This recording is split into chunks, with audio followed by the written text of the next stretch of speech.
किसी ने मसला पूछा है, लड़की अगर बालिग हो तो इसकी रजामंदी की बिना इसकी शादी तय कर देना जायज़ है? नहीं, इस्लाम में कुफू की क्या अहमियत है? रिश्ते तय करते वक्त वालिदैन को लड़के की उम्र का किस कदर लिहाज रखना चाहिए?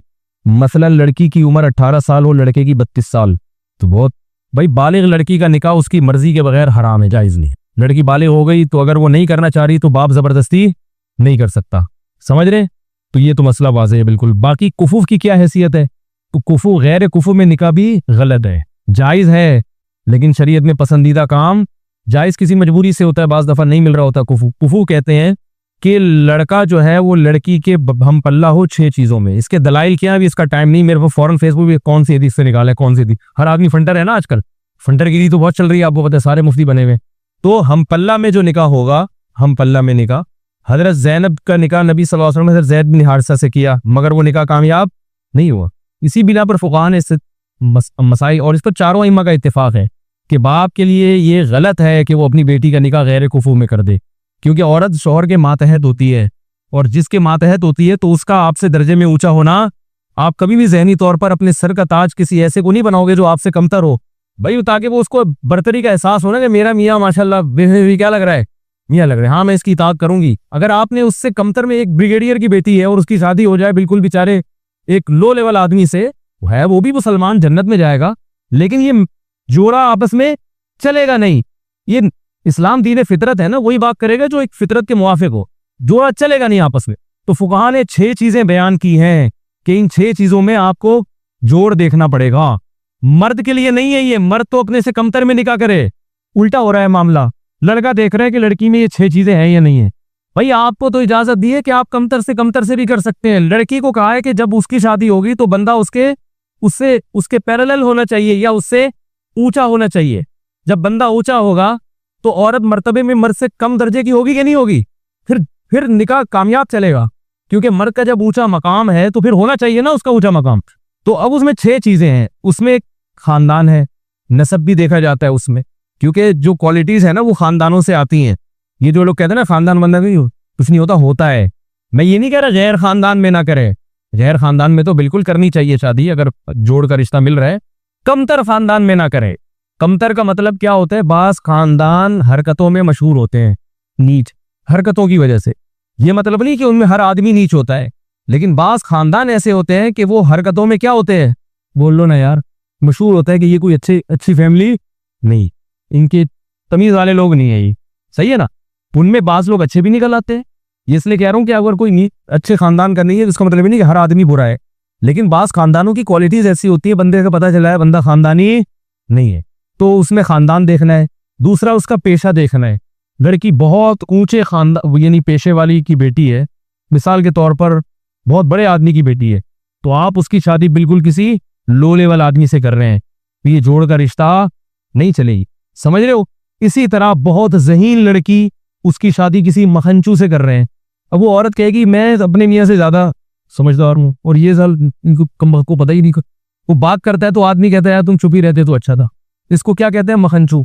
बिल्कुल ये नहीं कि थोड़ा बहुत फर्क तो चलता है, बिल्कुल ही बावला सा है, बहुत ही बावला टाइप का आदमी है, तो ज़हीन लड़की का गुजारा ऐसे बावले के साथ नहीं होता। इसी तरह माल दौलत में भी, दौलत का मतलब वो नहीं है जो आप समझ रहे हैं। हमारे यहाँ दौलत मतलब बैंक बैलेंस ज्यादा हो, इसको नहीं देखती शरीयत, क्योंकि पैसा आने जाने वाली चीज है। दौलत का मतलब ये है कि वो इतना मेहर देने पर कुदरत रखता हो जितना मेहर उस खानदान में लड़की का होता है। बाकी शरीयत इसके अलावा दौलत को इसलिए नहीं देखती कि दौलत आने जाने वाली चीज है। पंजाबी में कहते हैं आने जाने वाली चीज है, क्योंकि आप गरीब है, कल पैसा आ सकता है, आज पैसा तो कितने लोग हैं शादी की तो पैसा था, थोड़े दिन बाद क्या हो गए, गरीब हो गए। तो उस वक्त देखा जाएगा कि आप इतना मेहर पे कर सकते हैं। बाकी अगर दोनों हाथ दोनों पांव सलामत हैं तो शरीयत आपको दौलतमंद मानती है, क्योंकि आप कमा सकते हैं।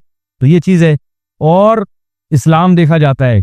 इसी तरह दीनदारी देखी जाती है। दीनदारी का मतलब कि अगर लड़की दीनदार है और लड़का किसी कबीरा अलानिया गुनाह में मुब्तला है तो वो भी उस लड़की के जोड़ का नहीं है, क्योंकि ये मैचिंग की शादी लड़का तो ईसाई लड़की से भी कर सकता है क्योंकि वो कमतर है ना, मातहत होगी उसके। लेकिन लड़की का निकाह के लिए देखना पड़ेगा कि लड़की अगर दीनदार है, पर्देदार है, तो आप इसकी शादी किसी शराबी कबाबी से, बेदीन आदमी से नहीं कर सकते, गलत हो जाएगा ये। शरीयत आपसे पूछेगी, अल्लाह आपसे क़यामत के दिन सवाल करेगा कि तुम्हारी बेटी इतनी हयादार थी, उसको किसी ऐसे आदमी को तुमने क्यों पकड़ा दी, समझ रहे। और एक और चीज है, फुक़हा ने बयान किए कि इल्म जिस औरत के पास है, आलिमा है, इल्म दीन है मजबूत, हर बनातुल मदारिस से निकलने वाली बच्चियां आलिमा नहीं होती, पहले ये देखें, मजबूत इल्म दीन है तो फिर गैर आलिम उसका कुफू नहीं आ रही बात। अगर किसी लड़की के पास इल्म दीन है मजबूत, बनात के जो मदारिस से लड़कियां निकल रही हैं ना, उस सबके पास मजबूत इल्म नहीं होता, लेकिन अगर कोई लड़की वाकई सी इस्तेदाद है, अच्छी आलिमा है, तो उसको गैर आलिम से अगर निकाह करेंगे तो ये भी क्या होगा, कुफू। क्योंकि इल्म दीन की वजह से एक बरतरी का एहसास पैदा होता है। इंसान को पता है मुझे शरीयत मालूम है, बीवी को पता होगा कि मैं शरीयत जानती हूँ और शौहर क्या है, फारिग है, बेशक दूसरे शोबों में माहिर है मगर स्क्रीन में फारिग है। तो वो फिर क्या हो जाएगा। अभी जो इमरान खान निकाह कर रहे हैं वो रूहानी पेशवा है उनके, सुना है वो क्या है। तो मुझे लग रहा है इमरान खान कहीं ऐसा ना हो तीसरी दफा भी क्या हो, तीसरी दफा भी फिर लोग कहेंगे यार आप इस मामले में इमरान खान का दिफा कर रहे हो, वो तो तलाकों पे तलाके दिए जा रहे हैं। तो इमरान खान से मैं कहूंगा कि उससे इस्लाही ताल्लुक पहले खत्म करें, बोले आज से आप मेरी पीर साहिबा नहीं है, उसके बाद उसको बीवी बनाए, आज से मैं तुम्हारा पीर हूं। दम कौन करेगा, वो अपनी बेगम से कहे कि अगर तुम पे जिन चुड़ैल भूत आया या महल तो दम कौन करेगा, हम करेगा, या मौलाना फजल रहमान साहब से करवा लेंगे ये दस सकते। लेकिन अब तुम हम पे दम, यही बात है, शोहर पे जिन आ रहे, बीवी दम कर रही है, तो जिप सा हो जाएगा ना, तो कहीं ऐसा ना दोबारा तलाक हो जाए। इसलिए मैं थोड़ा सा पीटीआई वालों को मशवरा दे रहा हूँ, इमरान खान से बोले आप निकाह जरूर करें, बहुत अच्छी बात है, निकाह से कोई नहीं रोकेगा आपको, लेकिन आप अगर वो रूहानी पेशवा है आपकी तो ये रूहानी ताल्लुक उनसे क्या करो, खत्म करो। पहले रूहानी ताल्लुक नहीं चलेगा, दम हम करेगा। तो ये चंद चीजें बाप को देखना जरूरी है। लेकिन आजकल कुफू जो है ना मार्केट में शार्ट है, अब्बा अगर ये देखना शुरू कर दे तो उसका असल हल ये है कि जो कुफू है ना, अगर वो उस पर दूसरी बीवी बना के दे दो, जो आपको कड़वा लगता है फिर ये लफ्ज, भाई गैर कुफू में लड़की की शादी करने से बेहतर है किसी कुफू वाले की दूसरी बना दो, क्योंकि वो दूसरी में कामयाबी का चांस ज्यादा है, लेकिन गैर कुफू में कामयाबी का चांस कम है। उसमें सारी जिंदगी कड़वे घूट पी के औरत गुजारती है। और जिन खवातीन की गैर कुफू में शादी हो चुकी है वो अब बर्दाश्त करें कि वो मेरे बयान सुन के कहते अच्छा हमें तो पता ही नहीं था, भाई अब जो है उसको सरत का ताज बनाए, बर्दाश्त करें। समझ आ रही है, ये तो जिनकी नहीं हुई उनकी बात कर रहा हूं मैं, जिनकी नहीं, और वो अपने शौहर को अपने से अच्छा ही समझें, चाहे जो मर्जी हो। बोले भाई शौहर का मकाम है, अब जो है अल्लाह ने मुकद्दर में लिख दिया, आप मेरे सर के ताज हैं, बस जो भी आप मखनचू हैं, लेकिन हाँ तो किसके, आप मेरे सर के ताज ही, अब अल्लाह ने बस बना दिया। क्योंकि तलाक के बाद तो और मसाइल खड़े हो जाते हैं। और जिनकी नहीं हुई तो माँ बाप इसका ख्याल करें, गैर कुफू में उसका निकाह नहीं करें। अगर कोई कंवारा नहीं मिल रहा तो कोई बात नहीं, जिसकी शादी हो चुकी है उसको दूसरी पे दे दें, ये इस्लाम ने हुक्म दिया है। दूसरी की इजाजत भी मर्द को इसलिए दी है ताकि खवातीन के लिए रिश्ते की सिलेक्शन में आसानी हो जाए। तो कहते हैं मुफ्ती साहब, अगर किसी से जिना हो जाए और बाद में उसी लड़की से निकाह कर लें तो जायज़ है या? जी जायज़ है, लेकिन जिना बहुत बड़ा जुर्म है, बहुत फैल रहा है माशरे में, बहुत फैल रहा है। और ये देखो जिना मर्दों से नहीं फैलता, औरतों से फैलता है, खूब समझ लें। जिना मर्दों से नहीं फैलता, जिना किससे फैलता है? औरत। मर्दों की हमेशा से नेचर रही है औरत की तरफ माइल होना, बहुत कम होते हैं जो अपने आप को बचाते हैं। लेकिन औरत की तबीयत में अल्लाह ने हया और पर्दा रखा है, वो मर्द को अपने करीब नहीं आने देती, उसकी तबीयत में वो शहवत नहीं है। लेकिन जब औरत में हया खत्म हो जाए ना, बेपर्दा हो गई, मर्दों से गपशप लगाना, उसको जो जिसके कहते हैं ना बहुत बोल्ड हो गई है, वो उनमें एक झिझक ही खत्म हो गई। जो एक मर्द से औरत में हिजाब अल्लाह ने रखा है कि वो मर्द से बात करते हुए हिचकिचाती है, जब ये हिचकिचाहट खत्म हो गई तो अब जब औरत तक पहुंचना आसान हो जाए ना, तो औरत खुद उसको रुकावट ना डाले तो फिर बचना, फिर चंद फीसद लोग ही बच पाते हैं। इसकी मैं आपको मिसाल देता हूं। कुरान ने ये तो बयान किया है बड़े एहतमाम से कि यूसुफ अलैहिस्सलाम को औरत ने दावत दी, मगर यूसुफ अलैहिस्सलाम उसके करीब नहीं गए। ये बहुत बड़ा कमाल था ना पैगंबर का। और भी इस तरह के वाकयात मिलते हैं। हदीस में आता है कोई खूबसूरत मालदार मनसब वाली औरत किसी को जिना की दावत दे और वो अल्लाह के खौफ से ना करीब जाए, तो ऐसा शख्स अल्लाह के अर्श के साए में होगा क़यामत के दिन। तो लेकिन इसकी मिसालें कि मर्द दावत दे रहा हो और औरत भाग जाए, ये कोई बड़ा कमाल नहीं समझा जाता। कमाल जब समझा जाता है जब खूबसूरत औरत किसी मर्द को दावत दे और मर्द उस दावत को अल्लाह के खौफ की वजह से रिजेक्ट कर दे। क्योंकि मर्द की तबीयत माइल होगी, चाहे वो मैरिड हो चाहे अनमैरिड हो, वो माइल होगा उसकी तरफ। लेकिन ऐसा इसके बरक्स नहीं होता कि मर्द औरत को दावत दे रहा हो, औरत भाग जाए तो उसको कोई प्रोटोकॉल दिया जा रहा हो, यार क्या नेक औरत है, एक मर्द आया था इसको दावत दे रहा था और ये भाग गई। वजह क्या है कि उसने वही काम किया जो उसकी नेचर है, वो इतनी जल्दी मर्द की तरफ माइल। बोले ना, कुरान में कोई ऐसा वाकया नहीं है कि एक मर्द ने औरत को दावत दी और वो औरत बच निकली तो कुरान ने उसको बड़ा प्रोटोकॉल दिया। भाई ये तो नॉर्मल है, ये तो होता है। इतना आसान होता है कि मर्द औरत की तरफ माइल हुआ और औरत भी माइल हो जाए, फिर तो जिना इतना फैल जाए क्योंकि मर्दों को तो हर दूसरे बाजारों में जाते हर औरत अच्छी लग रही होती है ना, हर दूसरी औरत, तो क्या वो क्यों उससे राब्ता नहीं करते? उनको पता है कि वो लिफ्ट नहीं कराएगी, वो नहीं कराएगी लिफ्ट पर, उसको घेरना आसान काम नहीं है। लेकिन मर्द के लिए औरत को पटाना बहुत आसान है। कोई भी खूबसूरत औरत किसी भी मर्द को दावत देगी ना, 100 को दावत देगी, एक शायद बच जाए, 99 उसकी तरफ रिस्पॉन्स करेंगे वो। लेकिन एक मर्द अगर 100 औरतों को दावत दे तो शायद एक रिप्लाई करे, 99 भाग जाए। समझते हो? लेकिन जिस मुआशरे में ये उल्टा हो जाए ना, बस वो मुआशरा तबाह और बर्बाद। क्योंकि औरत जो मर्द को अपने करीब नहीं आने देती, वो हया और शर्म की बेस पे नहीं आने देती। ये औरत की नेचर है, वो मर्द पर की तरफ बहुत जल्दी माइल नहीं होती। मर्द में इतनी अट्रैक्शन अल्लाह ने नहीं रखी है, समझ रहे हैं? औरत में अट्रैक्शन है, देखते ही आदमी फरेफ्ता हो जाता है ना। तो लोग तो देखने दे होते हैं, आंटी गुजरी यार नजर कैसे झुकाएं यार, क्या बात कर रहे हो मुफ्ती साहब, कौन से जमाने की बात कर रहे हो, लोग कहते हैं ना।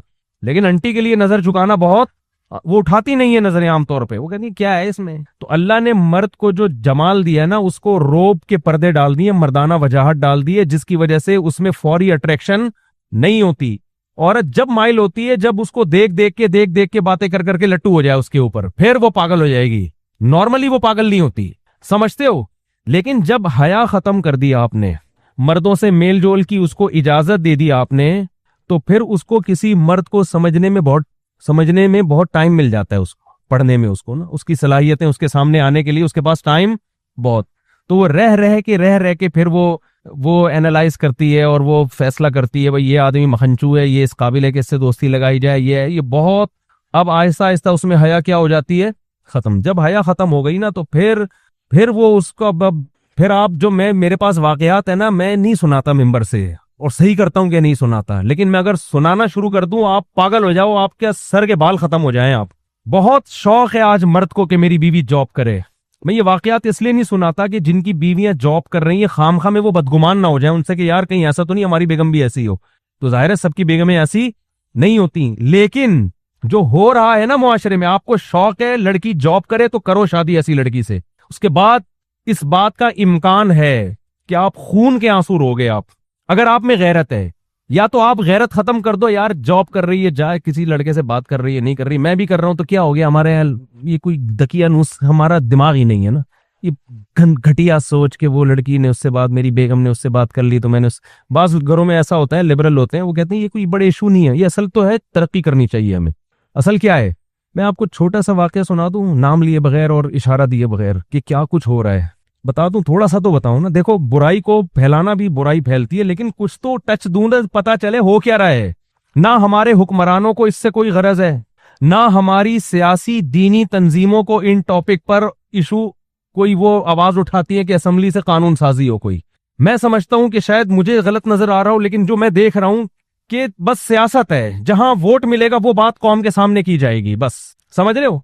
अभी हो ये रहा है मुआशरे में चंद, यानी मैं बहुत ही मुबहम करके एक वाकया बता रहा हूं जिससे आपको ये सबक मिलना चाहिए कि ये फ्यूचर हमारा सबका तकरीबन ऐसा ही होने वाला है, ठीक है ना? समझते हो? बापर्दा लड़कियां जिनका नाखून कोई नहीं देख पाता था, जॉब की इजाजत दी उनको, आप जाएं जॉब करें, वहां टाकरा हो गया किसी से, जो होना था वो हो गया, वीडियोस बन रही हैं, फोश वीडियोस, चोर मोबाइल में पकड़ रहा है अपनी बेगम की किसी मर्दों के साथ, फिर वो तलाक देता है तो अदालत इसके जिम्मे खर्चा डाल देता। समझते हो बात को? मुझसे लोग पूछने के लिए ये नहीं आते कि तलाक, मुझसे लोग इसको गोली मारना जायज है या नहीं है, इसको जो मैं नहीं लोगों को मशवरा देता गोली मारने का, बंदे का दिमाग यहां जा रहा होता है, इतना अजाब देती है औरत उसको, मर्द को, क्योंकि कानून मुकम्मल औरत को सपोर्ट करता है। समझते हो? जज कभी नहीं कहेगा कि तेरी बीवी किसी ईसाई से जिना कर रही है, हिंदू से जिना कर रही है, बच्चे नाजायज पैदा कर रही है, लिहाजा तुझे तलाक देने का हक है, हम तेरे ऊपर इद्दत का खर्चा नहीं डालेंगे, बच्चे तेरी कस्टडी में रहेंगे। जज ये कभी भी फैसला नहीं करेगा। आपकी बेटियां बालिग हो चुकी हैं, आपकी अल्लाह न करे जौजा जो मर्जी करती रहे, अदालत आपकी बेटियां उठा के उसके हवाले कर देगी, उसी जानी की कस्टडी में आपकी बेटियां पलेंगी। समझ में आ रही है बात कि नहीं आ रही है? अल्लाह करे आपके साथ ऐसे हालात ना हो, लेकिन हमारे मुल्क का कानून, हमारी अदालतें, हमारे लिबरल लोग और हमारी मजहबी जमातों का गूंगा होना, हमारी मजहबी जमातें भी गूंगी हैं इस बारे में, कोई आवाज नहीं उठा रही। फैमिली लॉस के बारे में कोई धरना नहीं, कोई कंटेनर नहीं, कोई रोड ब्लॉक नहीं। आसिया बीबी का केस उठा लेंगे हर 2-4 दिन के बाद, कोई कादियानियों का इशू उठा लेंगे, ठीक है वो भी सही है यार, ये मसले भी तो उठाओ ना तुम बैठ के। तुम्हारा पूरा खानदानी निजाम की वाट लग गई है, तबाह हो गया है तुम्हारा सारा, औरत को तलाक का इख्तियार दे दिया अदालतों ने। कोई तो आवाज उठाए। इस्लामी नजरियाती कौंसिल में मैंने अपनी आवाज पहुंचाने की कोशिश की, वहां भी खामोशी है। तो क्या दुकानें खोल के बैठे हुए हो तुम? क्या मजहब के नाम पे कर रहे हो भाई तुम? चीख रहा हूं मैं एक अरसे से, मैं लोगों के हालात देख रहा हूं। आपकी बीवी अदालत जाती है, चाहे वो जिना कर रही है, लड़कों से बदकारी कर रही है, वो अदालत से आप तलाक दोगे ना, अदालत उसको ये नहीं कहेगी कि इद्दत शौहर के घर गुजारनी है। हालांकि औरत का नान नफका, शौहर का पर नान नफका बीवी का उस वक्त होता है जब बीवी शौहर के घर इद्दत गुजारे। शौहर के घर इद्दत नहीं गुजारेगी, उस पर नान नफका शौहर पे है ही नहीं। लेकिन अदालत नान नफका खर्चा, सारी जिंदगी का बेटियों का खर्चा जब तक शादी नहीं हो जाती और जब तक लड़के बालिग नहीं हो जाते, 18 साल में बुलूगत की उम्र रखी हुई है, उस वक्त शौहर के जिम्मे। और बच्चे बेटियां बेटे रहेंगे कहां? उस मां के पास जो जो तवाइफ बन चुकी है। और आपको पता है आपकी बेटियों का फ्यूचर भी ये होने वाला है। नहीं आ रही समझ में तो रहने दो। और वो क्या करेगी आपकी बीवी? वो हरामकारियां कर रही है, हराम बच्चे पैदा कर रही है। इससे ये कोई लॉ है ही नहीं जो उसको पकड़े इस पे ना। अगर है भी तो मेरा ख्याल इतना पेचीदा है कि वो जिंदगी बर्बाद हो जाएगी आपकी। आप उस हराम खोर को नान नफका भी दोगे, उसको मेहर भी दोगे। उसी हराम खोर की गोद में, उस जानिया की गोद में आपकी बेटियां पलेंगी। वो बेटियां भी जिना कर रही होंगी, आप उनका कुछ भी बोलो नहीं बिगाड़ सकते। और वो हराम खोर निकाह फिर वो कहीं और शादी करेगी, समझते हो? 2-4 बच्चे वहां से निकलवा के, वहां से खुला लेके उसका भी खर्चा बनवाएगी, फिर फौरन तीसरी शादी करेगी वो। अदालती खुला औरतों के कारोबार का एक बेहतरीन धंधा बन चुका है। और इस पे हमारी मजहबी जमातों का गूंगा होना, और जो ये चुप बैठी हुई हमारी मजहबी जमातें और इस्लामी नजरियाती कौंसिल खामोश बैठी हुई है, इनको मैं कहता हूं खुदा के गजब से डरो। अल्लाह तुम्हें क़यामत के दिन पूछेगा। पता नहीं इनके मसाइल हैं क्या, मेरी समझ से बालातर है। कौन सा कुरान है जिसमें लिखा हुआ है कि औरत के पास डिवोर्स का हक है, तलाक का हक है? कहां लिखा हुआ है ये? हमारे आइली कवानीन 99.9% कुरान के अगेंस्ट हैं, लेकिन इन पर आवाज बोलो नहीं उठाई जा रही, ना मिंबरों से उठाई जा रही है। पता ही नहीं हो क्या रहा है। छोटे छोटे इशू हमारे उठाए जाते हैं, छोटे छोटे इशू, छोटे छोटे मामला जो है ना, वो भी अपने, अक्सर तो अपनी सियासत होती है। वो कादियानी है, वो यहूदी है, वो फलाना है, वो ढिमकाना है, वो यूं है, वो फला, वो ये चले जा रहे हैं। ये काम हमारी असेंबलियों के लिबरल लोगों का नहीं है, इनके तो अपने खानदान तबाह हो गए हैं। अरे क्या हो गया? ये कानून हमारी असेंबलियां पास नहीं करेंगी। उनको इससे, उनमें अक्सर लोग को कोई गरज नहीं है। उनकी बेटियां, मैं सबकी बात नहीं कर रहा, अच्छे लोग भी हैं, इनमें से बहुत सौ को इससे कोई गरज नहीं होता कि हमारी बेटी के कितने बॉयफ्रेंड है, क्या, इनको इससे कोई गरज नहीं है। इनसे आप उम्मीदें ना लगाएं। लेकिन मेरे भाई, इस कानून के खिलाफ बहुत मजबूत आवाज उठाने की जरूरत है। ऐसे केसेस मेरे पास आ रहे हैं। अब देखो, जिस आदमी ने मुझे वाकया सुनाया ना कि उसकी वाइफ जिना भी कर रही है, और आप जिना पे सबूत देखो, वीडियो बना रही है, समझ रहे हैं? ये एक केस होता ना तो शायद मैं बयान ना करता। बहुत है, बहुत से ज्यादा है, बहुत का लफ्ज हल्का है इसके लिए। और कानून सपोर्ट कर रहा है उसको, आपका लॉ, आपका जज सपोर्ट कर रहा है उस औरत को। यार वो कर रही है, जो मर्जी कर रही है, मर्द को ये तो हक दो ना कि उसको तलाक तो दे सके तमीज के साथ। आप तलाक के बाद ऐसी फाहिशा औरत का खर्चा मर्द के जिम्मे क्यों डाल रहे हो? आप बच्चे मर्द की कस्टडी में क्यों नहीं देते? आप, हो सकता है मुझे कोई वकील लॉ दिखा दे, लॉ लिखा हुआ है, लिखने का है, वो बकरी को खिला दें, जज उस पर अमल नहीं करते। वो मर्द कस्टडी के लिए लेते लेते, केस करते करते उसकी उम्र खत्म हो जाएगी, बच्चे बालिग हो जाएंगे, हाथ में उसके कख भी नहीं आएगा। इल्ला ये कि आपके जज के भी आप बाप हो, वो आपको बहुत ही बड़ी फिल्म हो, फिर आप जज को फोन करके डरा धमका के अपने हक में बच्चे ले लो तो हो, या वरना नहीं होता। और फिर वही जानिया फाहिशा औरत आपके बच्चों को आपके खिलाफ सारी जिंदगी बोलो वरगलाती भी रहेगी। चंद महीने पहले एक आदमी मुझसे मिला, कह रहा मैं 28 साल के बाद अपने बेटे से मिला हूं, 28 साल के बाद, और वो भी कमबख्त विरासत लेने के लिए आया हुआ था कि अब्बा दुनिया से जाने वाले हैं, तो अब विरासत पे राले टपका के बोलो बैठ जाओ। नहीं आ रही मेरा ख्याल है बात समझ में आप लोगों के? जब गुजरती है ना जिस पे, वही जानता है, वही जानता। तो उसी जानिया के पास बेटियां भी पल रही हैं, वो भी वही धंधे शुरू किए हुए उन्होंने। और हमारे यहां तो फिर भी थोड़ा सा होता है, यूरोप अमेरिका में तो बिल्कुल ही आउट ऑफ कंट्रोल। वहां तो लोग बताते हैं कि मेरे बेटे को अदालत ने, पुलिस ने मेरी गोद से छीन के फाहिशा मां के हवाले किया है, जबकि बच्चा रो रहा था कि मैंने बाप के साथ रहना है। वहां तो वो तो खवातीन के हुकूक के बहुत ज्यादा अलमबरदार है ना। और आपको भी शौक है मॉडर्न लड़कियों से शादी का, समझ में नहीं आ रही मेरा ख्याल है बात? आपको भी शौक है मॉडर्न लड़कियों से, बोलो ना, शादी का बहुत ज्यादा शौक है। एजुकेटेड हो, मॉडर्न हो, एक्चुअली हो ये, और एक्चुअली मेंटल लेवल होता है, और करो फिर शादी, भुगतो। मेरे पास तो जब केस आता मैं कहता जब आपके पास कोई बापर्दा बाहया रिश्ता आया होगा, दकियानूस समझ के रद्द कर दिया होगा आपने। समझ रहे हो ना यार, एक एक लड़की के 10-10 लड़कों से यूनिवर्सिटियों में दोस्तियां होती हैं, इन पे कोई रोक टोक नहीं है। शादी हो गई, मैं नहीं कह रहा कि उसके अभी भी उससे ताल्लुक है, कॉलें तो आती हैं, और तुम कैसी हो, शादी के बाद खुश हो नहीं हो, ये सेटिंग। इससे क्या हो रहा है कि और औरत को पता है मेरे मियाँ की भी कोई कम गर्लफ्रेंड्स नहीं होंगी। आपस में जो मियाँ बीवी का जो ताल्लुक था ना, जिसकी बेस एतमाद पर थी, मियाँ को पता था ये सिर्फ मेरी है, औरत को पता था ये सिर्फ मेरा, वो एतमाद क्या हो गया, खत्म। किसी दिन ये इसका मोबाइल देख ले तो ब्रेन हेमरेज हो जाता है, वो इसका मोबाइल पकड़ ले तो छुपाओ एक दूसरे से मोबाइल को ना, तकियों के अंदर छुपा छुपा के रखो। क्या हो रहा है यार, ये क्या मजाक है ये भाई? आपकी यूनिवर्सिटी आपको ये कल्चर दे रही है? क्या करना है ऐसी डॉक्टर लड़कियों का आपने, क्या करना है ऐसी एमबीए लड़कियों का आपने? और बीवी जब किसी को बनाते हो तो सबसे पहले तो ये एतमाद होना चाहिए आपकी घरवाली है यही, आपके अलावा इसका किसी से रिलेशन नहीं है। वो जाहिल हो, गंवार हो, देहाती हो, ज्यादा अच्छी है उस एजुकेटेड से जिसके बारे में आपको एतमाद ही नहीं है कि इस कमबख्त का किस किस से रिलेशन है। इसका वसवसे पैदा हो रहे हैं, मियाँ को बीवी के बारे में, औरत को शौहर के बारे में, दोनों एक दूसरे पर एतमाद नहीं कर। मैं नहीं कह रहा सारे ऐसे हैं, आप कहीं ये ना समझे कि मैं पूरे मुआशरे को गलत करार दे रहा हूं, लेकिन मुआशरा इस ट्रैक पे चल पड़ा है, आज नहीं तो कल हो जाएगा। अगर इसको अभी आपने कंट्रोल नहीं किया तो यूरोप अमेरिका में तो बिल्कुल ही औरत मर्द को तिगनी का नाच नचा देती है। एक साहब का फोन आया कि मेरी बेटी सारा दिन मोबाइल पे लगी रहती थी, सारा दिन, यूरोप की बात कर रहा हूं, सारा दिन मोबाइल पे। उसको मैंने समझाया बेटा एक टाइम होता है, मैं जब घर आ रहा हूं सलाम तो करो मुझसे। 14-15 साल की लड़की है, बाप आ रहा है तो अब्बू अस्सलाम वालेकुम कुछ तो बोलो ना, कुछ पानी का पूछ लो। नहीं, लगी हुई है किस पे, मोबाइल पे। कह रहे मैंने गुस्से में आके एक थप्पड़ लगा दिया उस। थप्पड़ क्या लगाना था, पुलिस आई है, पुलिस बेटी को लेके गई। पहले तो 1 हफ्ता बेटी को अपनी कस्टडी में रखकर माँ बाप के खिलाफ वर्गलाती रही है। समझ रहे हैं बात को कि नहीं समझ रहे? ये है मोटिवेशनल स्पीकर जो वहां से सीख सीख के आ रहे हैं ठीक है ना। तो ये सारी नॉलेज तो वहीं से आ रही है ना हमारे माहिर नफ्सियात के पास। उस बच्ची, वो माँ उसकी रो रही है कि मेरी बेटी को तो बिगाड़ दिया इन्होंने।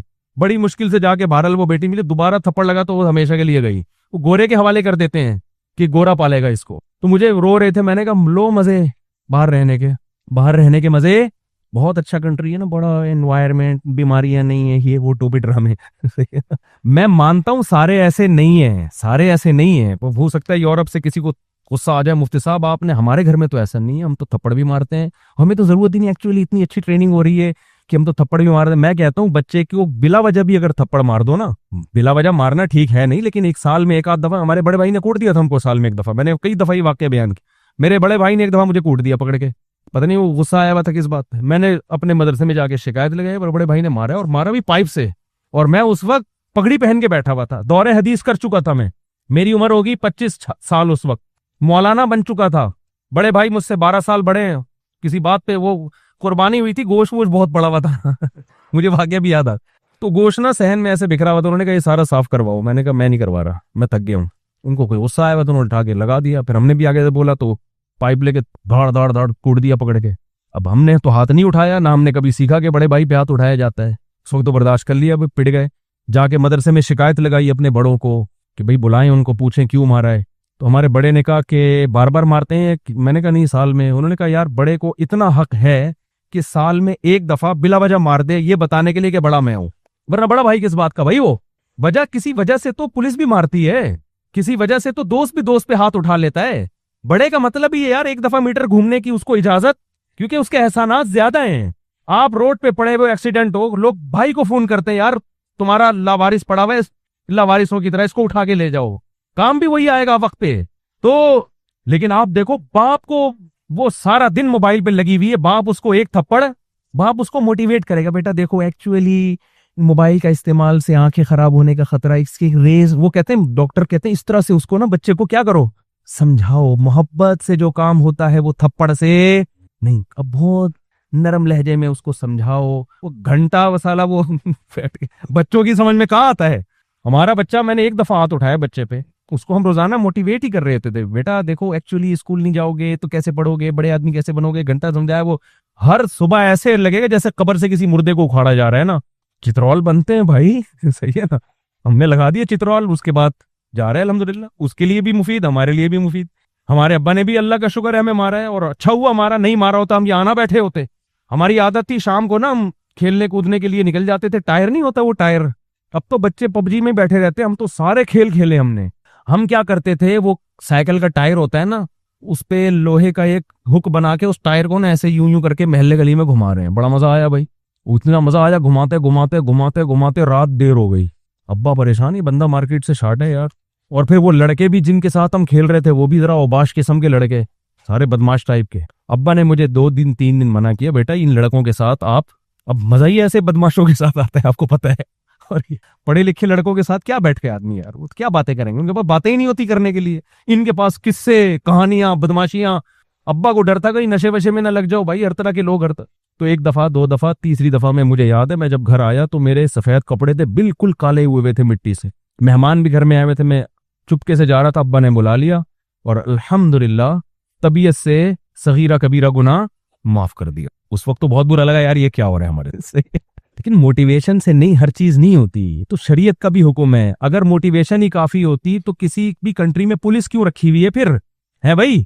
गवर्नमेंट मोटिवेट करे ना पब्लिक को कि लाल बत्ती मत तोड़ो, और देखो ऐसे चलो, ऐसे कचरा मत फेंको भाई, फाइन है। ये हांगकांग जो इतना नीट क्लीन मुझे नजर आया, मैं हैरान यार, इतना मैं हांगकांग गया इतना साफ, पता चला भाई यहाँ जरा सा कचरा फेंको ऐसी तबीयत से फाइन लगता है ना कि आपकी तबीयत हरी हो जाती है। हमारे यहाँ कोई फाइन नहीं है, मोटिवेशन है, सफाइयों पे बयानात, और महकमा सफाई वाले भी सिर्फ बयानात ही कर रहे हैं महकमा सफाई पे, वो भी सफाई नहीं कर रहे। तो ये क्या कहा, देख लो हशर क्या हुआ है गटर के ढक्कनों का, और सब ये तो अल्लाह का हुक्म है सख्ती करना, हाँ बिला वजह की सख्ती ना हो। तो अल्लाह मियाँ ने भी मर्द को, औरत को मातहत बनाया है शोहर का, हुक्म दिया इससे अच्छा सलूक करो, इस पे हाथ ना उठाओ, मोहब्बत से रहो। लेकिन अथॉरिटी दी है, अथॉरिटी दी है कि एक हद तक है, अगर ये लिमिट्स क्रॉस कर रही है, शरीयत ने आपको सख्ती की इजाजत बोलो दी है। लोग आते हैं ना मेरे पास, मेरी बीवी रूठ के चली गई है, आ नहीं रही, तो मैं उनसे कहता हूँ भाई पहले तो आप हुकूक अदा कर रहे हो, हाँ भाई, अपनी तो मुझे तसल्ली हो जाती है ये बंदा ठीक है, बंदा गलत नहीं है।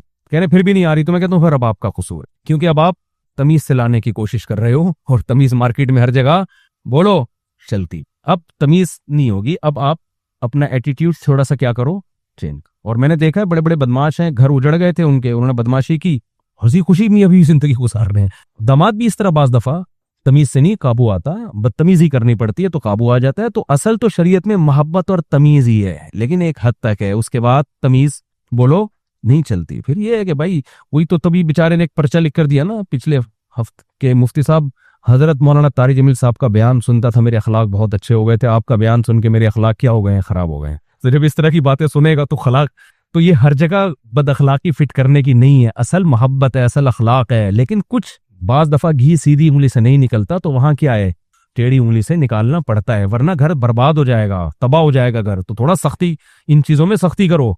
समझते हो कि नहीं समझते? और बेगम घर की, मैं नहीं कह रहा पढ़ी लिखी तो अच्छी होती है लड़की, लेकिन पहले देखो घरेलू भी तो है कि नहीं है, एजुकेटेड हो घरेलू हो, होम मेकर, घर को संभालने वाली, घरदारी वाली, बच्चों को पालने वाली, बाहया बापर्दा। अल्लाह पैगंबरों के लिए हया वाली औरतों का इंतखाब करते हैं, हया वाली औरतों का। पैगंबर की बीवी कभी बदकार नहीं होती। लूत अलैहिस्सलाम की जो ज़ौजा थी ना, वो खुद बदकार नहीं थी, खुद बदकार नहीं थी, लेकिन बदकारों को सपोर्ट करती थी, कोई माली लालच थी उसकी। पैगंबरों की बीवियां गैर मुस्लिम हुई हैं, बदकार नहीं हुई हैं।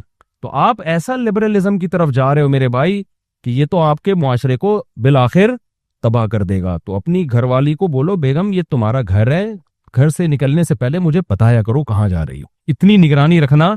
बोलो जरूर, मैं शक नहीं कर रहा, बताओ कहाँ हो, और जहां भी हो मैं जब फोन करूं तो मुझे बता दो भैया बैठी हुई हूं मैं, तो ठीक है, मुझे कोई एतराज नहीं आपकी। खाम ऐसे दकियानूस ना बन जाए कि एक साहब ने इतने सख्ती की हुई थी, बाहर से कुंडी ताला लगा के जाते थे, ये कुछ ज्यादा हो गई है ना। इतना भी नहीं है यार, जब भी घर से जा रहे हैं तो ऐसा नहीं होता, इतना लिबरल भी ना हो जाओ जैसे हमारे लिबरल लोग हो गए हैं कि बेगम साहबा जॉब भी कर रही हैं, हंस हंस के बातें भी कर रही हैं मर्दों से। और फिर मैं बता दूं, ये मकसद हरगिज नहीं है कि जो लड़कियां जॉब कर रही हैं वो खराब है, ऐसा नहीं है, ये हरगिज मकसद नहीं है। बहुत सी जॉब करने वाली घरों में रहने वालियों से ज्यादा पाक दामन है। लेकिन ये जो हमारा कल्चर बिल आखिर इस कल्चर की वजह से जाएगा उधर ही जहां यूरोप पहुंचा हुआ है। किसी ने कहा ना अंग्रेज झूठ नहीं बोलते, वाकई सही बात की है, झूठ नहीं बोलते।